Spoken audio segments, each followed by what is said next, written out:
Tak ada penghasilan usai dibongkar, pedagang kembali buka lapak di Mardika. Setelah ratusan kios dan lapak dibongkar oleh Disperindak Kota Ambon dalam rangka revitalisasi Pasar Mardika, ratusan pedagang yang tergusur kembali membangun lapak. Dibangunnya kembali lapak dengan hanya beratap payung ini, dikarenakan mereka tak ingin alami kerugian sehingga tetap nekat berjualan di lokasi tersebut. Anwar Bugis, pedagang pakaian yang kiosnya ikut tergusur mengungkapkan, jika tak berjualan ia mengalami kerugian sehingga tetap nekat berjualan. Pantauan tribunambon.com sepanjang jalur Terminal Stein kini kembali ramai oleh pedagang. Kali ini mereka berjualan dengan menggunakan payung berukuran besar, tikar, dan meja kecil seadanya. Mereka juga mengaku tidak ingin pindah ke tempat relokasi di Pasar Apung ataupun pasar oleh-oleh.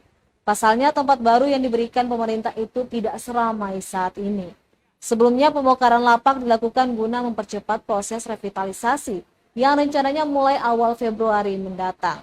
Bahkan hingga saat ini proses pembongkaran lapak masih berlangsung di bagian depan Pasar Mardika.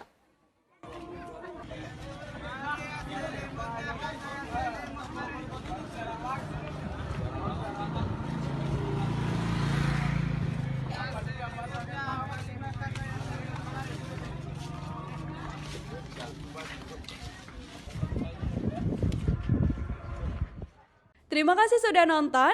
Jangan lupa like, subscribe, dan share ya.